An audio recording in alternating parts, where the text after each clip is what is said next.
Page 32, the swallow, or etude number 24, or piece number 24, or study number 24, whichever direction you're coming from. And this has a lot to do with evenness of the hands and evenness of the notes, because these are arpeggios. Look at this first measure. In the treble clef top staff you have here these notes, and then these notes, they're broken chords. And the idea is it has to sound like one hand played it all and evenly.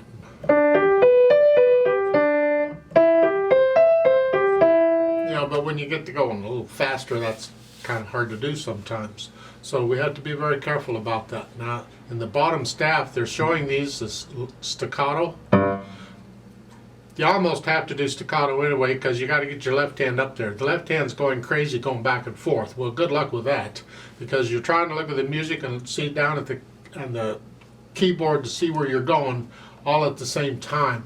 Now, eventually, once you get to know it, and you can anticipate, you know what's coming, you played it enough that you know what's coming, then it's not so bad. You'll get into a rhythm of looking at the music, looking down, looking at the music, you'll know when you need to do that.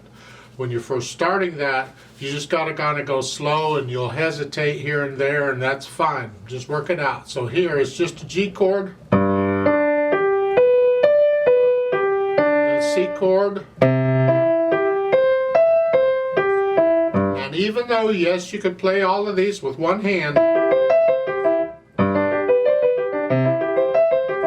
it's part of the etude, part of the study, to be using the left hand for that. So use it, don't cheat, use the left hand there. Now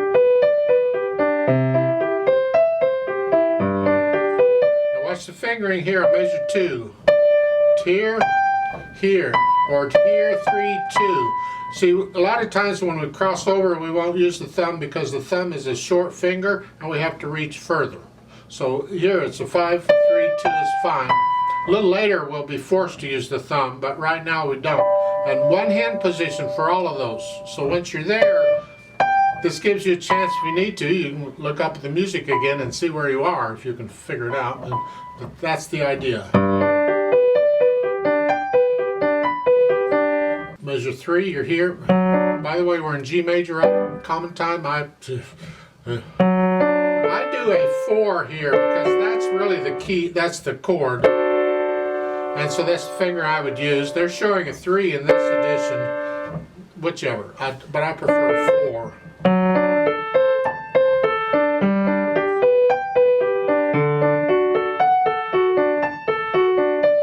So just work this out really slowly. Yours slowly, not mine.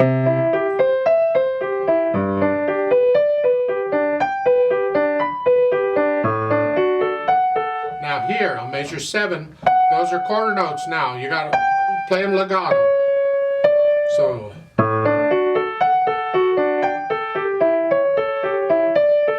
We want to hear that. Then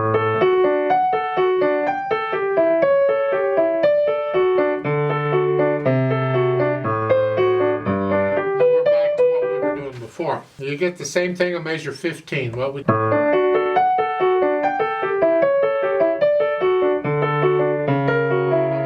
here, we're going into kind of a B minor here. And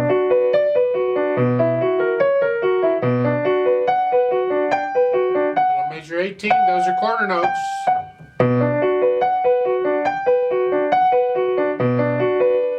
Right, so forth. So you gotta watch out if they stick quarter notes in occasionally. Make sure you play those legato. And let's go down to the bottom. This is measure 26, really is where it starts here. I like their fingering here because that's the fingering for the chord, so let's do that.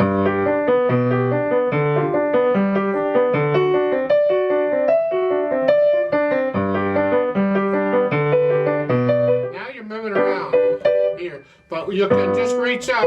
You're just going up an octave each time, so really once you get the feeling of that, you have to look at the keyboard. And here they're saying 3, put you in this position.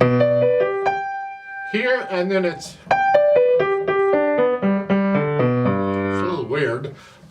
It's just a G chord. That's the trick. Can you land on that? Liszt would have had you doing it all in one hand. But Bürgmuller's a little nicer. The idea here is it's got to be even so that it kind of flows together, and yet you can bring out these left-hand notes. You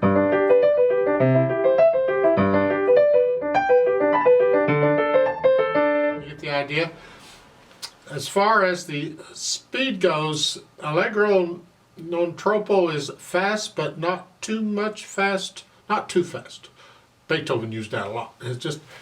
It has to be, the overall flow of the piece is fast, but not too fast. It's not the beat.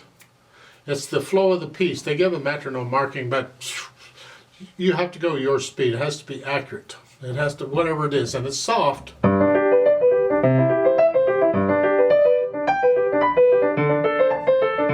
So you have to decide what that is.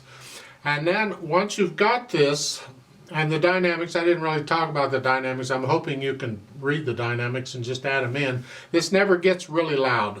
This is a gentle, we're talking about a swallow here, I think is a bird, a small bird.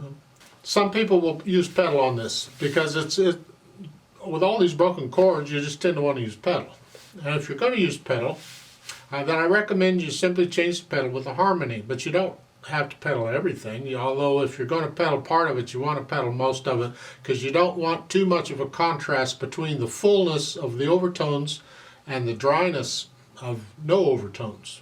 So you want to be fairly consistent. So here you're probably going to have to pedal through most of it. So I'm going to use a legato pedal or a lag pedal. Push the pedal down right after you push the notes. And when I change the pedal, push the note down first and then change the pedal.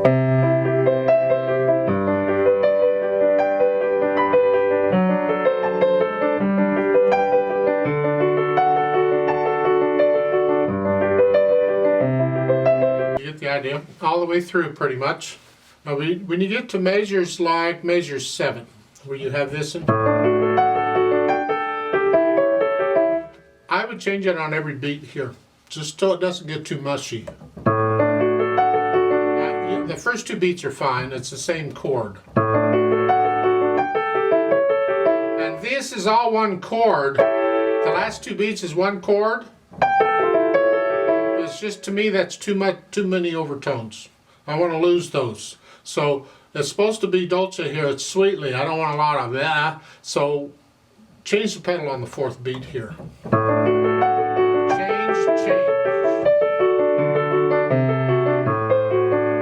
You can almost lift the pedal up for the part of this measure. This is measure 8 here. It's up to you, either that or change it on every beat.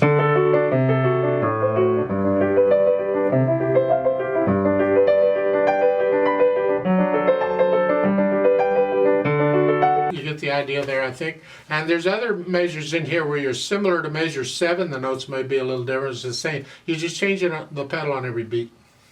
And when you get to the bottom of page 33, well, in this book it's page 33. I guess the page number is dependent on the book you're in. So you have to really think about the title, or it's the number of the piece. Number 24, so starting on measure 28, where you're starting to end the piece, you're coming down a little bit. Here, we don't want a build up of overtones here. We're supposed to be getting softer. And if you leave the pedal down through all that, you're going to build up the overtones. So I'm going to recommend you go ahead and change the pedal on every beat to keep it down. Here and then here, again, change the pedal before you come down. And in my opinion, it might be better not to pedal that arpeggio coming down at the end. You can pedal the first beat, but then when you start this, right after that, leave the pedal up. You can slow down a little bit. You have to experiment with the sounds you're after there, but if you are going to pedal it, maybe you want to change the pedal with each beat. And lift the pedal up on the last one, don't pedal that. because you got to get rid of the sound now. We're done with the piece. We want it all to kind of fade away and go away. Speed-wise, it's your speed. What can you do this accurately and evenly? You almost have to memorize this piece, but it's rather repetitive, so it's not that hard. It's not like it's a lot to memorize either.